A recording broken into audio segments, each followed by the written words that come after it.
Senhor nosso Deus e Pai, nós te louvamos nesse momento tão especial na tua igreja, quando vamos aprender mais da tua palavra nessa escola bíblica dominical.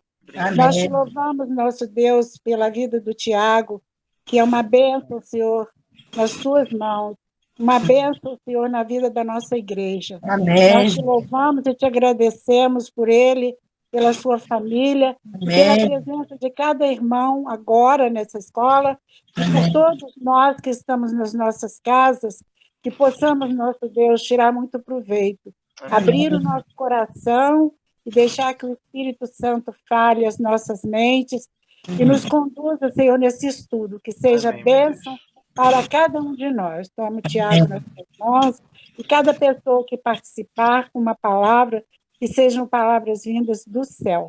Amém. No nome santo de Jesus, que eu oro e te agradeço. Amém. Amém.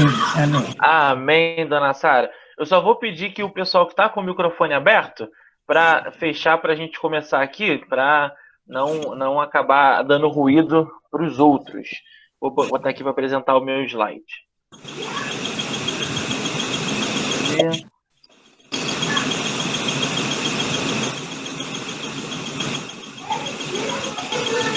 Não, tá fechado, não.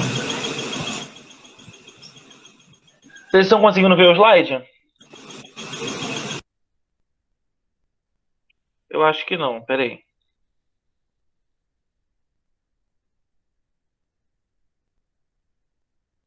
Deixa eu colocar de novo, porque eu acho que deu erro aqui o slide. Rapidinho.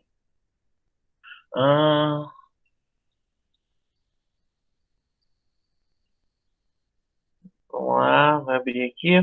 Aí eu já coloco aqui para... Tá todo mundo conseguindo ver o slide? Tá aparecendo aí para vocês? Sim. Sim. Apareceu, Thiago. Tá bom, obrigado, gente. Então vamos lá, vamos continuar o nosso tema da nossa última aula. A gente começou falando sobre o Evangelho do Rei e o Reino de Davi. A primeira aula a gente falou sobre o livro de Mateus, que vai falar sobre o Evangelho do Rei. E a segunda aula, que é hoje, a gente vai falar sobre o Reino de Davi, que está lá em 1º e 2 Samuel, mais em 2 Samuel. E a gente vai conectar, por isso que o nome da nossa BD é Conexões. É porque a gente vai conectar os dois livros, o livro de Mateus e o livro de Samuel. Tranquilo? Eu falei para nós lembrarmos da nossa aula do domingo passado. Mas como eu sei que, começando pelo professor, às vezes a gente não lembra, eu mesmo sou cabeça de vento, não lembro de nada. A gente vai relembrar agora os pontos principais da nossa última aula, para que a gente consiga fazer as conexões necessárias, tudo bem? Então vamos lembrar. E quem não esteve na última aula, consegue pegar um pouquinho do que a gente falou. Primeiro, os dois livros falam sobre o reino, tudo bem? O livro de Samuel vai falar sobre o reino de Davi, e o livro de Mateus vai falar sobre o reino de Deus. O livro de Mateus, a referência sobre Davi. Lembra que Mateus 1 vai falar sobre a genealogia de Cristo e vai falar que Davi estava na genealogia de Cristo. E Mateus 9:22, que Jesus vai ser chamado de filho de Davi. Ou seja, há essas referências sobre Davi na genealogia de Cristo. A autoria do evangelho é atribuída a Mateus. Nós falamos que os evangelhos, na verdade, eles são anônimos. Ninguém falou, eu escrevi esse evangelho, mas a tradição da igreja, desde lá o 1º século, desde os anos 80 da nossa era, dizem que Mateus escreveu esse livro. Ele escreve para os judeus convertidos ou não. Ele escreve o livro provavelmente em aramaico ou em hebraico. Ele vai escrever para esses judeus que estão ou não dentro da igreja. O livro mostra Cristo como Messias prometido e afirma que o reino de Deus já chegou. O reino de Deus que se inaugura com a vinda do Messias. Esse reino é eterno e continua para quem crê nele. Tranquilo? Jesus aborda o reino em duas partes. A gente falou isso bastante na aula passada. O reino de Deus que ele vai fazer comparações em parábolas sobre o reino de Deus, que está em Mateus 13, e o reino de Deus será, que vai falar sobre o fim de todas as coisas, de Mateus 23 a Mateus 25. A gente falou bastante isso na última aula. Então, já relembramos aí o que a gente falou na outra aula sobre Mateus. A gente vai falar um pouquinho mais no final da aula quando a gente for comparar as duas coisas, tudo bem? Então vamos lá, introdução. Os livros de Samuel, alguém abriu o microfone aí, tá dando eco. Agora parou. Vamos lá. Os livros de Samuel estavam nas antigas escrituras unidos, tá? Os livros de Samuel, eles não estavam divididos em primeiro e segundo Samuel. Era só Samuel, livro de Samuel. Nas escrituras antigas não havia essa divisão.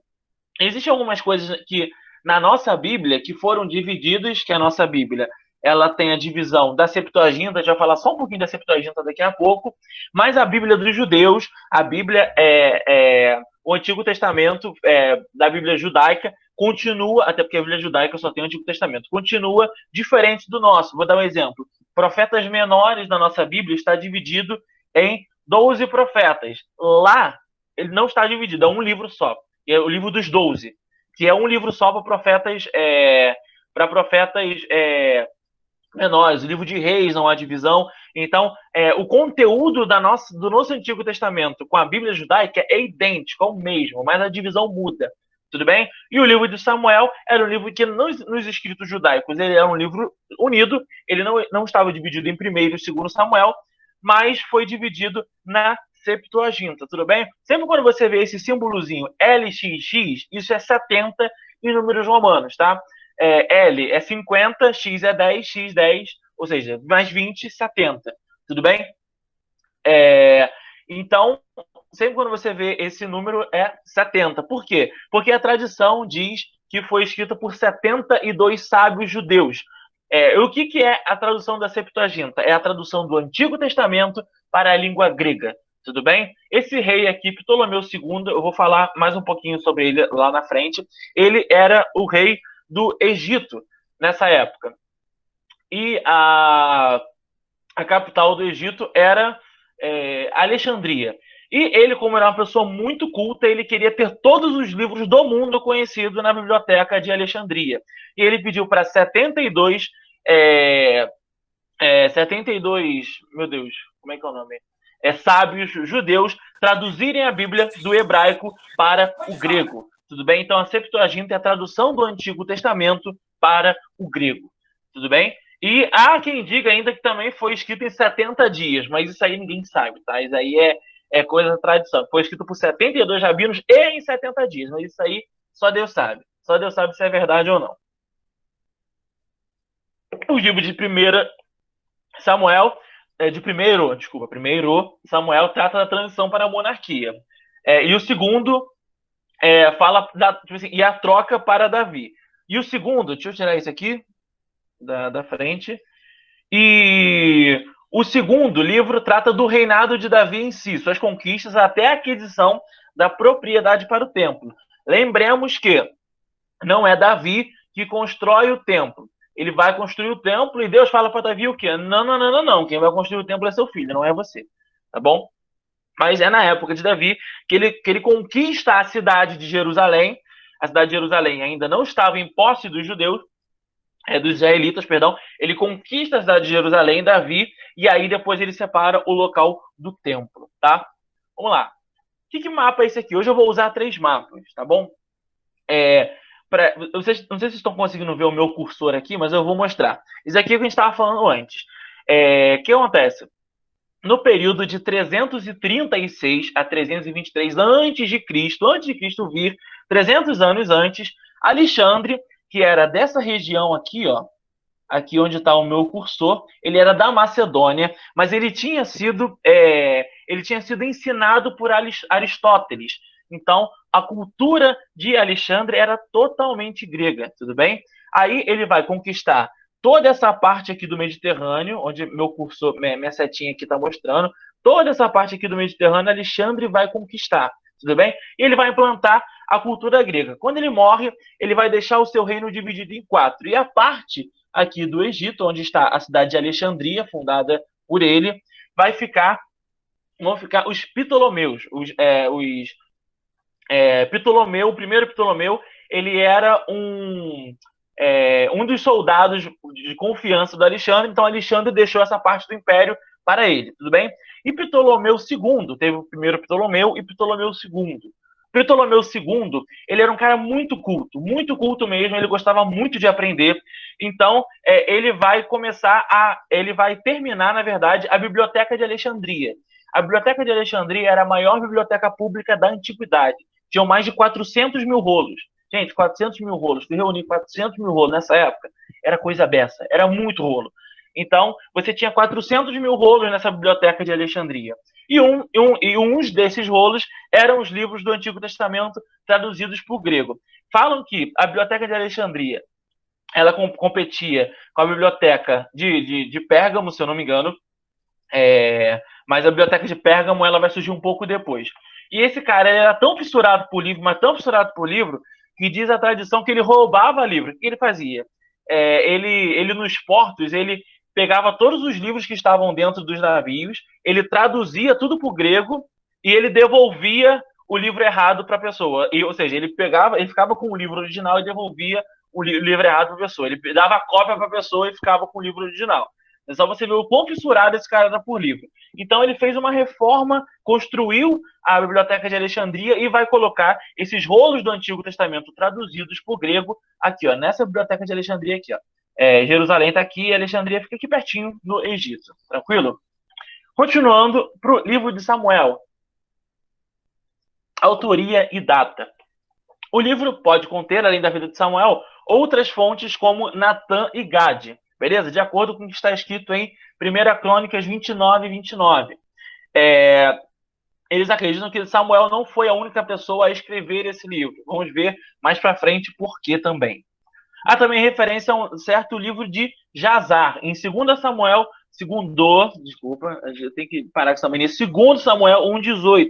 Está escrito assim: Davi cantou este lamento sobre Saul e seu filho Jonatas, e ordenou que ensinasse aos homens de Judá.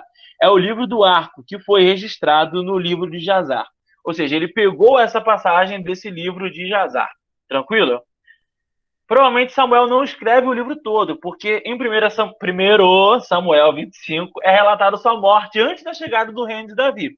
Vocês lembram que Samuel ele vai primeiro libertar o povo dos filisteus, o povo vai pedir um rei, ele unge Saul, ele faz o que é errado, Samuel unge Davi como rei, mas Davi ainda não assume, porque Saul ainda está vivo, ele fica um período vivo, e em 1 Samuel 25 ele vai morrer, e ele não vai chegar a pegar a parte do reinado de Davi, tá bom? Então, eles acreditam que Samuel não foi o único autor desse livro, porque Samuel ele morre antes do reinado de Davi, e o livro de Samuel ele vai cobrir até o final do reinado de Davi.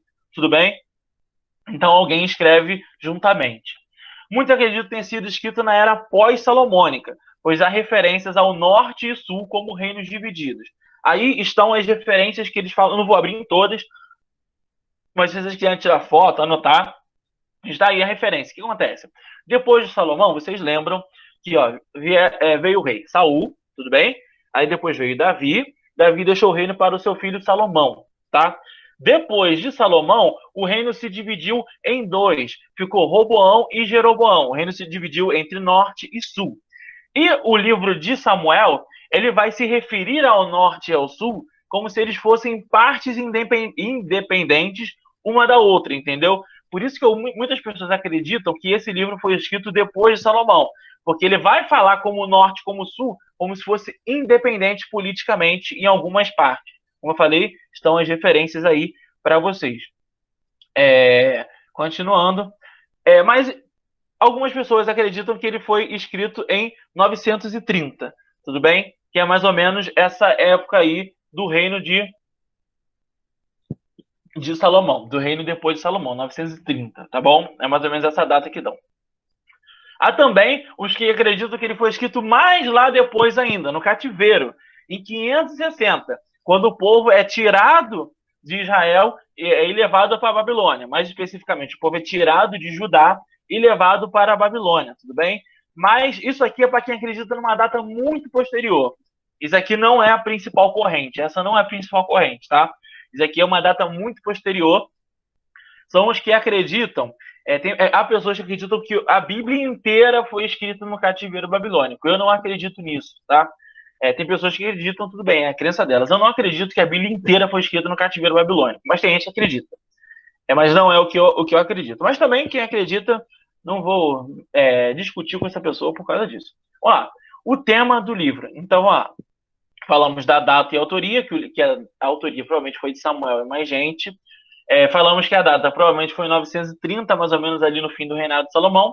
E o tema do livro. Isso é 930 a.C., tá, gente? Só para deixar claro. Os livros são narrativas históricas do Antigo Testamento para registrar acontecimentos e a trajetória do povo. Lembrando que a história de Samuel é a continuação da história dos juízes, tudo bem? Vamos lá. Veio Josué, conquista da terra. Juízes, que eles se assentam na terra. O livro de Ruth está acontecendo concomitantemente com o livro de Juízes. Mesmo o livro de Ruth vindo depois do livro de Juízes, o livro de Ruth, a história está acontecendo concomitantemente com o livro de Juízes, tudo bem? Aí Samuel, ele vem e vai ser o último juiz, entre aspas. É como se muitos acreditam que Samuel foi o último juiz. A própria Bíblia cita isso também. Que Samuel ele seria o último juiz, tá bom? Então é a continuação do livro de Juízes. Israel rejeita a Deus e pede um rei. Essa vontade é antiga, tá? Essa vontade de ter um rei é uma vontade antiga. A gente vai ver isso daqui a pouco. Esse rei deveria governar conforme a lei do Senhor e ser exemplo. O rei de Israel não era como os outros deuses. Assim, existem duas diferenças. Vamos lá. Para mim, os livros sagrados já estavam sendo escritos nessa época, tá bom? Mas os livros eles eram compilados como nós temos hoje? Não eram compilados. Eles realmente foram compilados bastante tempo depois, tudo bem? Isso quer dizer que todo mundo tinha uma Bíblia em casa igual a gente tem hoje? Não. Livro compilado não quer dizer escrito. Esses livros foram escritos antes, mas eles foram colocados do jeito que a gente conhece bem depois, tá? Isso quer dizer que as pessoas, nem todo mundo tinha Bíblia em casa, nem todo mundo tinha os livros sagrados em casa. Melhor dizendo, quase ninguém tinha os livros sagrados em casa. Então as pessoas, elas conheciam por causa do que ouviram falar, por causa dos ensinamentos, e o rei, ele deveria ser para Israel não o que os outros reis foram na época. Antigamente os reis, eles viviam cheios de pompa, eles eram o substituto, eles eram o próprio Deus. Isso a gente vai encontrar no Egito, que o rei egípcio, ele vai se dizer a manifestação do próprio Horus, tudo bem? E filho de Ra, é isso que o rei egípcio, o faraó, vai dizer. Quando a gente tem lá na Babilônia, o rei, ele é a personificação do Marduk, de Marduk, beleza? Aqui, o rei nem na religião vai mandar, aqui em Israel. Quem manda na religião é o sacerdote. Tanto é que Saul ele vai ser tirado justamente por isso, porque ele vai oferecer sacrifício sem a presença do sacerdote. Isso é errado, não pode. Qual é a função do rei, além de governar e legislar em Israel? É ser o exemplo. Por quê? As pessoas aqui, elas não têm a Bíblia, como nós temos hoje compilada. Então, o rei, ele tem que ser aquilo que todo cidadão deve ser. Ou seja, eu não sei, eu não tenho a Bíblia, mas eu tenho que fazer aquilo que o rei faz. Por isso que, nas histórias dos reis, quando o rei cai, o que acontece? O povo cai. Quando o rei pratica idolatria, o povo pratica idolatria. Porque o rei é para ser o exemplo.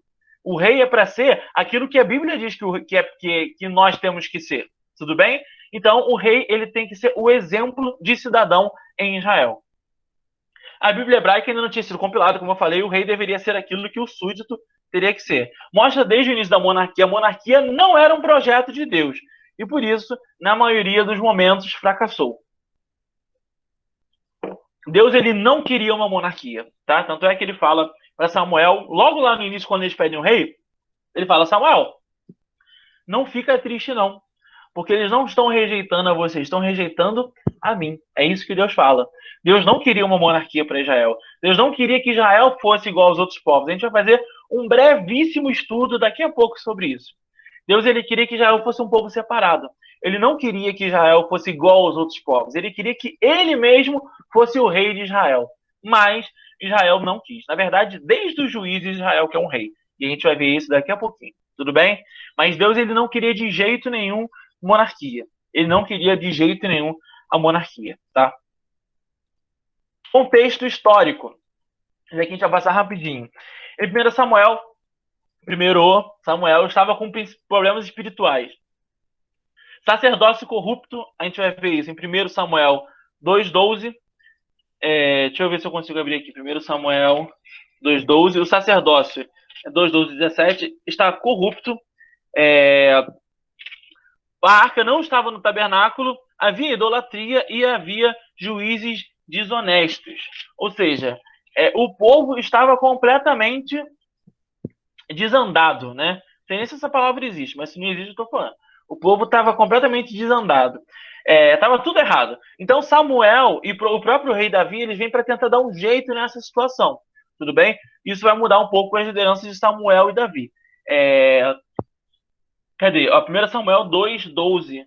Achei aqui. Os filhos de Eli, o sacerdote, eram ímpios, não se portavam com o Senhor, nem cumpriam os deveres de sacerdote para com o povo. Sempre que alguém exercia um sacrifício, o auxiliar do sacerdote vinha com um garfo de 3 dentes, enquanto a carne estava cozinhando, ele enfiava o garfo na panela, o travessa, o caldeirão ou caçarola, e o sacerdote pegava para si tudo o que vinha no garfo. Assim faziam com todos os israelitas que iam a Siló. Mas antes mesmo de queimarem a gordura, vinha o auxiliar do sacerdote e dizia ao homem que estava oferecendo sacrifício: dê um pedaço dessa carne para o sacerdote assar. Ele não aceitará de você carne cozida, somente crua. Ou seja, eles estavam fazendo completamente diferente do que a lei mandava. A lei não falava nada disso. Ou seja, Israel estava cheio de problemas. E, olha, nem se passou muito tempo depois da conquista. Se passaram uns 400 anos, talvez, 500 anos depois da conquista. E o povo já estava perecendo. Lembrando que eu não vou falar de juízes, porque vai ter uma aula específica de juízes, que os juízes, se a gente for analisar todos os juízes, eles vão entrando em decadência aos poucos. O primeiro juiz, ele começa bem, o segundo juiz, bem também, o terceiro mais ou menos, o quarto já não está muito bom, até chegar em Sansão, que vai ser o mais decadente dos juízes. Tudo bem? Então, o povo já está entrando em decadência há um tempo, já no livro de juízes. Nesta época, os maiores perigos para Israel eram os filisteus e amonitas. Davi conquistará os dois e outras nações próximas, tudo bem? Davi, na verdade, não vai conquistar, mas ele vai manter os amonitas sim, mas os filisteus ele vai manter afastados, tudo bem? E também vai conquistar outras nações. A gente vai ver um mapa daqui a pouco de como o reino de Davi cresce depois do reino de Saul. Mas você vai me perguntar assim, isso aqui é um mapinha que a gente vai ver daqui a pouco, vamos entender ele. Você vai perguntar assim, Tiago, tudo bem, isso aqui está mais ou menos no ano 900 e alguma coisa, antes de Cristo. Lembrando que antes de Cristo, o tempo ele decresce, tá bom? Ele vai até o zero, e agora nós começamos do zero até os nossos dias de hoje. Então, antes de Cristo, o tempo vai de cá para cá, e depois ele começa a correr normal, mas o tempo antigamente, antigamente não, de acordo com a nossa contagem, o tempo antes de Cristo ele decresce. Então, mais ou menos no ano 900, onde estão as outras nações, Thiago? Me diz. Egito já está entrando em decadência. Egito está no novo império, que é a parte final do Egito. O Egito ele é um império antiquíssimo.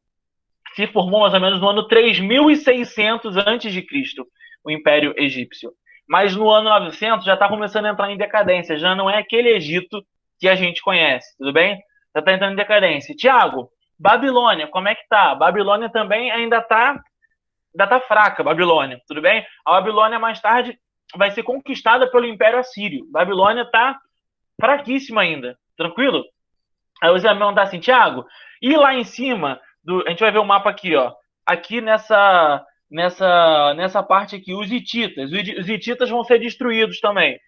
Não tão fracos. Tiago, e a Síria? A Síria também está em formação. Ou seja, aqueles grandes impérios que a gente vai ver mais tarde ainda estão em plena formação. Ainda não estão com aquela força que a gente vai conseguir. Então, os problemas de Israel nessa época em relação a outros povos são problemas dali mesmo. São povos que estão ali pertinho de Israel. Aquelas grandes nações ainda não estarão perturbando Israel por enquanto, tá? As nações serão aquelas nações das fronteiras de Israel. Aí você vai perguntar assim, Tiago, tudo bem, de onde vieram esses tais filisteus? Tudo bem? Vamos fazer um pequeno estudo rapidinho sobre eles, porque eles aparecem do nada aqui na Bíblia. De onde vieram os filisteus? Filisteus quer dizer povos do mar. Aí você vai perguntar assim, Tiago, por que o nome deles é povos do mar? Vamos lá. No início dessa setinha aqui, fica a parte norte da Europa, na verdade a parte nordeste da Europa, tudo bem?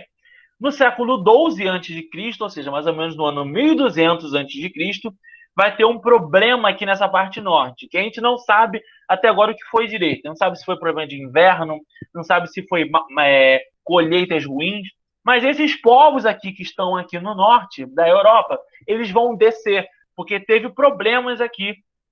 tiveram problemas aqui na parte norte da Europa, provavelmente por mais colheitas. Então eles vão descer procurando novas terras.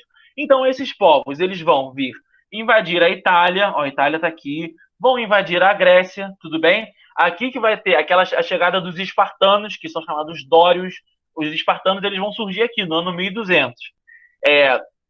Na parte da Grécia, vivem os aqueus, o povo aqueu e o povo jônio, tudo bem? Quando chegam os dórios, o povo jônio vai fugir para a Ásia Menor. Por isso que a Ásia Menor aqui, ó, onde é a Turquia, vai ser chamada de Jônia, porque o povo jônio vai para lá. E daqui também vão vir os filisteus, tá? Eles vão vir daqui de cima, aí eles vão invadir Creta. A Creta é aqui, ó, onde está escrito aqui Knossos. Isso aqui é o palácio de Creta. Eles vão vir daqui de cima, invadir Creta. Aí aqui, ó, isso aqui, essas setinhas são as migrações deles, tá? Aí eles vão vir para o Egito, que está aqui embaixo. Só que o Egito vai expulsá-los. E aí do Egito eles vão vir parar aqui, pertinho de Israel. Tudo bem? Que é onde eles acharam terra para eles ficarem. E os egípcios deram o nome deles de povos do mar. Por quê? Porque eles vieram do mar. Eles atacaram os egípcios pelo mar. E os egípcios não faziam a mínima ideia de onde esse povo estava vindo. Só sabia que era do mar. Eles não conheciam esse povo.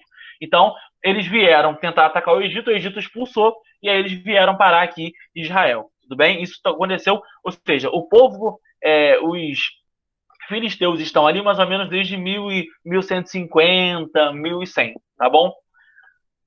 Aqui, ó, aí eles vieram para cá, os filisteus, e o primeiro reino que nós estamos vendo aí é o reino em roxinho, é o reino de Saul. Só vocês verem, e o reino azul é o reino de Davi. Vocês verem o quanto o reino de Davi cresceu, tudo bem?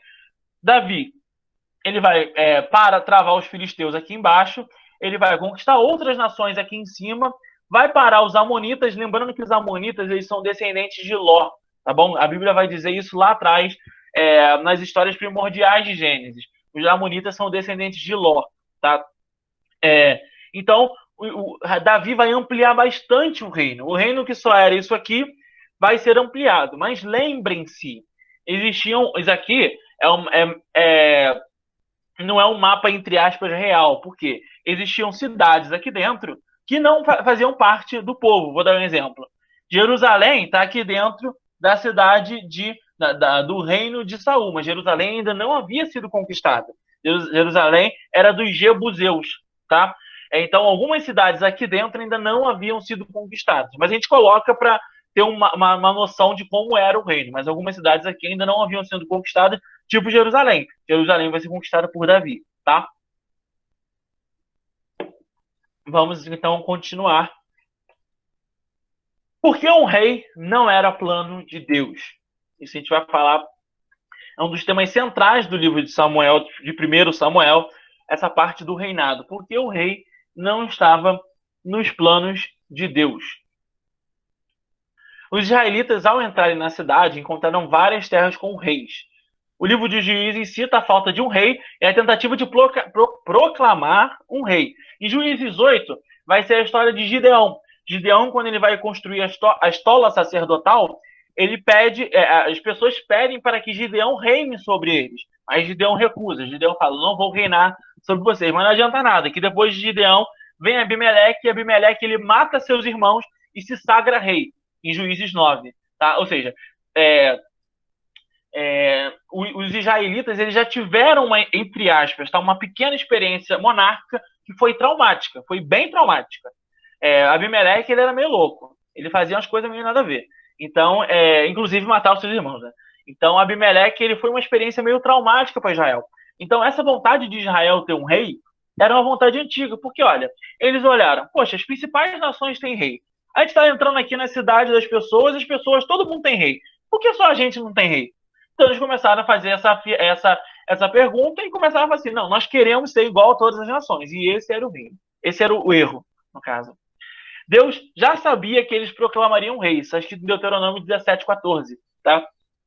Vai falar assim, quando você entrar na cidade e quiserem um rei, ou seja, Deus já estava falando que Israel iria pedir um rei de qualquer jeito, tudo bem? Israel queria ser como outras nações, ter um juiz nacional, ter um campeão de guerra, tudo bem?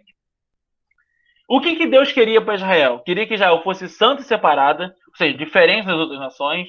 Deus queria ser o seu supremo juiz e não ter um juiz humano. E Deus queria estar lutando suas batalhas e não que um homem lutasse as batalhas, mas que Deus lutasse as batalhas de Israel, como havia sido lá atrás. Gente, se a gente for olhar a nação de Israel lutando naquela época lá de Moisés e Josué contra as outras nações, gente, o exército de Israel devia ser muito fraco, de verdade. Eles não tinham preparo, eles eram pessoas que acabaram de sair da escravidão. Os caras não têm lança, não tem todo mundo cheio de capacete. Essa guerra que a gente imagina, todo mundo de capacete, com lança, vestido, isso não existe, tá? Provavelmente muitos usavam espadas ruins, muitos usavam pedras. Tudo bem, era normal usar pedra naquela época, eu não estou desmerecendo o exército geral, não, mas era normal usar pedra naquela época no exército. Então, as guerras que Israel ganhou, todas as guerras foram mão de Deus. Porque o exército de Israel devia ser muito fraco. Era um exército de ex-escravos. Não tinha como eles terem preparo para uma guerra. Então, as guerras que Israel ganhou foram guerras que Deus conduziu. E é isso que Deus queria. E a gente pode até trazer isso para os nossos dias. É rapidinho, tá, gente? Porque às vezes a gente troca o reinado de Deus na nossa vida por coisas supérfluas, por coisas efêmeras, por coisas passageiras. E foi isso que Israel fez. Eles tiraram o grande Deus do trono, que é aquele que ia comandar o povo de Israel, que é aquele que ia julgar o povo de Israel, por um homem falho. E a experiência monárquica não deu nada certo em Israel. Por quê? Eles trocaram Deus por um homem, eles trocaram Deus por uma coisa que pode falhar, eles trocaram Deus por alguém que pode pecar. E Deus não peca, Deus não erra, Deus não falha. Tudo bem? E às vezes a gente faz isso na nossa própria vida, a gente troca a direção de Deus com seres humanos, a gente troca a direção de Deus, a gente troca o reinado de Deus por dinheiro, por coisas que não fazem sentido na nossa vida. E foi isso que o povo de Israel fez também. A experiência monárquica para Israel vai ser horrível. Saul foi um rei bom no início, ruim no final. Davi foi um rei que foi chamado segundo o coração de Deus. Vamos colocar como boa experiência de Davi, mesmo tendo problemas. Reinado de Salomão, financeiramente e administrativamente, para ele foi bom, mas ele extorquiu os pobres e desandou completamente a religião. E os outros reinados foram poucos reis que foram bons. O resto, a maioria era idólatra. A maioria, 95% dos reis de Israel e de Judá, de Israel pior ainda, de Judá ainda alguns foram bons, mas de Israel, nossa, era tudo idólatra. Ou seja, eles contrariaram aquilo que Deus queria e acabaram pagando o preço por isso. E por causa da idolatria, Israel foi invadido pela Babilônia, pela Assíria, tudo por causa da idolatria. Tranquilo, vamos continuar. A estrutura do livro. O livro de 1 Samuel. Samuel como profeta de Israel, dos capítulos 1 a 4. Samuel como juiz, dos capítulos 4 ao 7. A ascensão de Saul, que é quando Israel vai pedir um rei. E Saul, naquela história lá que ele está procurando as ovelhas, se eu não me engano, aí Saul ele vai se encontrar com Samuel e vai ser sagrado rei. Só uma curiosidade sobre o rei de Israel. Os reis de Israel, eles eram para ser, inicialmente, pessoas tão simples, mas tão simples, que, olha aqui, tem uma passagem curiosa que a cidade de Jabes está para ser atacada e Saul, já rei, estava apacentando ovelhas. Ou seja, ele não estava sentado num trono de glória, cheio de pompa e cheio de dinheiro. Ele estava apacentando ovelhas. Ele era rei de Israel e estava apacentando ovelhas. Cadê? Cadê? Onde é que está a passagem aqui? Deixa eu... Não estou conseguindo... Está em 1 Samuel 11. mas eu não tô achando aqui a passagem, mas tem 1 Samuel 11. Ah, já, tá aqui, tá aqui. Tá, 1 Samuel 11:4. Quando os mensageiros chegaram a Gibeá, cidade de Saul, e relataram essas coisas ao povo, todos choraram em outra voz. Naquele momento, Saul estava trazendo o gado do campo. Ou seja, como é que um rei vai estar trazendo o gado do campo? Só pra vocês verem como a ideia de um rei não era aquela coisa de super pompa, era uma coisa simples. Ou seja, Saul, ele era rei e estava lá fazendo seu trabalho de apacentar o gado. Entendeu? Não era aquela ideia que tinham os outros povos antigos de liderança. Entendeu? Ele vivia uma vida comum. Aí nos capítulos 13 a 15, é o declínio do reino de Saul, quando sobe a cabeça e Saul começa a fazer coisas que não agradam a Deus. Aí Deus ele tira Saul e fala assim: olha, não quero mais Saul como rei. Samuel, você vai ungir um novo rei. E ele vai lá ungir Davi. Davi é afastado da corte por Saul, porque Saul ele começa a ficar com raiva de Davi, e Davi é afastado da corte. Davi ele começa a fugir, porque Saul começa a querer tirar a vida de Davi, e Saul morre. Que a morte de Saul está relatada nos capítulos 28 a 31, que é aquela história que Saul ele vai lá consultar a necromante que faz subir, entre aspas, subir o espírito de Samuel, que fala que ele ia morrer na guerra, e os seus filhos também morreriam. Só que esse espírito ele não acerta tudo, porque um filho sobrevive. Não todos morrem na guerra, como o espírito dizia. Então, por isso que não era o espírito, não parecia ser um espírito bom, porque ele erra a previsão que ele faz. O livro de 2 Samuel, nomeação de Davi ao reinado de Judá, do capítulo 1 ao capítulo 3. Nomeação de Davi ao reinado de Israel, do capítulo 3 ao capítulo 5. Reino triunfante de Davi, que são as conquistas de Davi. O reino turbulento de Davi, que são as histórias ruins do reino de Davi. Lembra que vai ter aquela história do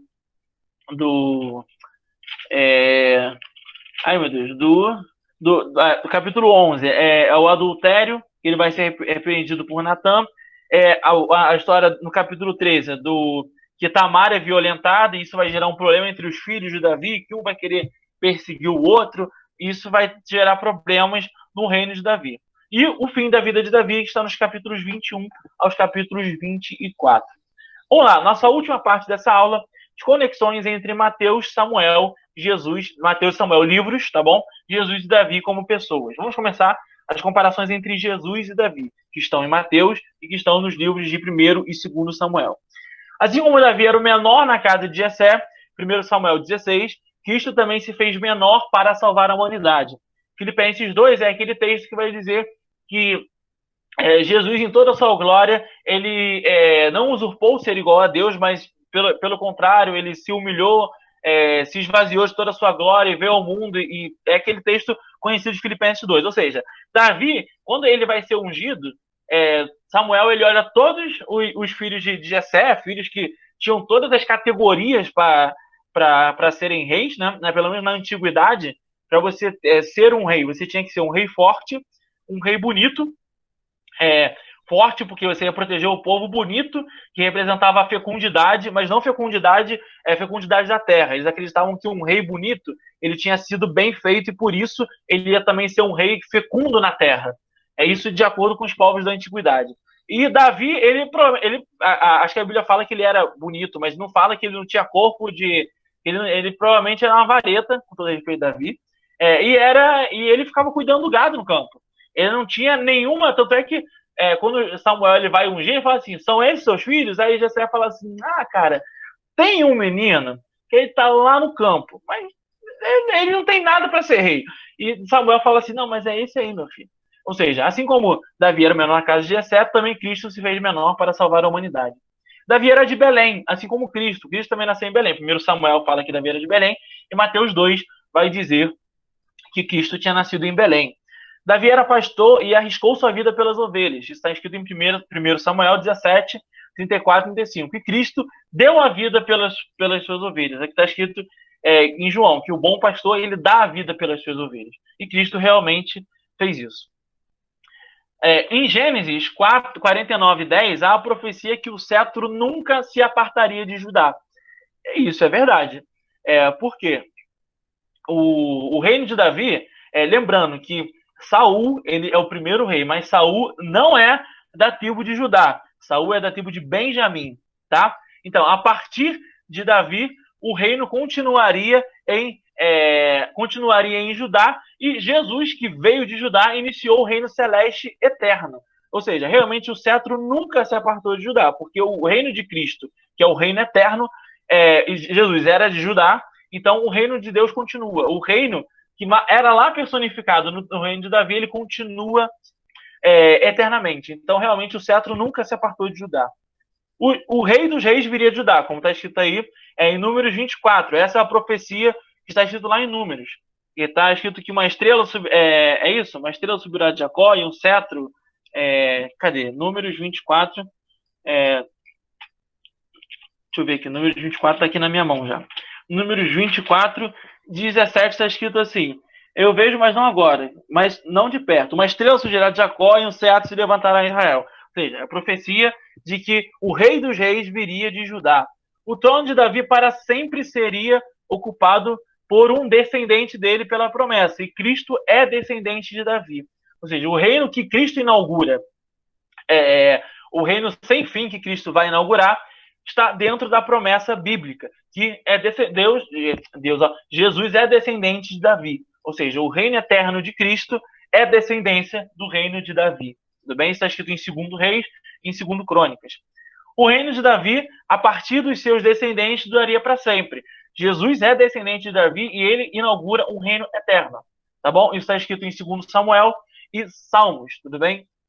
Isso aqui são textos que falam justamente sobre isso. Que a partir da descendência de Davi, o reino de Davi duraria para sempre. E é óbvio que isso está apontando para Cristo. Por quê? Porque Judá e Israel foram invadidas e acabou o reinado ali. O reinado acabou. Não houve mais rei depois. Então, como é que vai ter um reino que vai durar para sempre, a partir da descendente de Davi, mas que não existe mais rei? Existe um rei, só que é o rei celestial, é o rei dos reis. Tudo bem? Isso aqui é uma coisa muito interessante. Isso aqui eu tive a ajuda do Márcio Simões, tá? Que ele gosta de estudar hebraico, ele me deu uma ajuda nisso aqui, que isso aqui é super interessante. Davi conquista a cidade de Jerusalém. Tiago, o que isso tem a ver com a nossa aula? É muito interessante. Jerusalém em hebraico, que é Yerushalayim, é uma palavra dual. O que é dual? Toda vez que existe esse sufixo aqui, aim, quer dizer que essa palavra ela quer dizer dois. Vou dar exemplo. Se a palavra pé tiver com esse aim aqui no final, quer dizer 2 pés. Então, Yerushalayim quer dizer Jerusalém quer dizer cidade de paz. Então, esse aim quer dizer que existem 2 Jerusaléns, 2 cidades de paz. E Davi conquista Jerusalém terrestre, mas existem 2 Jerusalém, que é a Jerusalém terrestre e a Jerusalém celestial. Então, a palavra Jerusalém é uma palavra plural. Ela quer dizer que existem 2 Jerusalém, 2 cidades santas. A cidade terrena e a cidade celestial. Gente, isso aqui eu não estou inventando não, tá? Se vocês quiserem ver lá, a palavra Jerusalém é um plural, é a palavra no plural, tá? Assim, vou só contar uma curiosidade. Assim como a palavra Egito, também em hebraico, é plural. Por quê? Porque ela indica 2 Egitos. A Egito terrena e a Egito espiritual, que é a cidade dos pecados, local do pecado, local da escravidão ao pecado. A palavra Egito também é plural na língua hebraica. Davi reinou na cidade de paz. Jerusalém quer dizer cidade de paz. Terrena, e Cristo reina na cidade de paz do nosso porvir, onde não haverá choro, não haverá tristeza e nem haverá problemas. Tudo bem? A cidade que nós esperamos e ansiamos conhecer, que é de onde nós viemos, nós temos uma pátria, que é o que Paulo vai dizer, nós somos embaixadores de Cristo aqui na terra e temos uma pátria. E a cidade para onde voltaremos é uma cidade de paz, que não haverá choro, não há tristeza, não há problema, vai todo mundo não vai ter problema de saúde, todo mundo vai correr pra caramba, ninguém vai chorar, entendeu? Vai ser uma cidade sem problemas, sem dores, porque tudo isso, todas essas dores, esses males que nos causam, é o pecado que nos causa. Foi por causa do pecado que o homem caiu, que a humanidade cai. Então, lá não há pecado. Se não há pecado, lá é perfeito.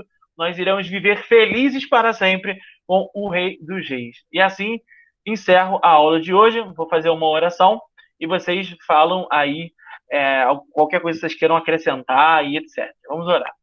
Senhor Deus, muito obrigado por esse dia. Muito obrigado por essa aula, Senhor. Que Teu Espírito Santo possa estar trabalhando em nossos corações para que nós aprendamos cada vez mais a Tua palavra. É isso que te pedimos e agradecemos no nome de Jesus. Amém.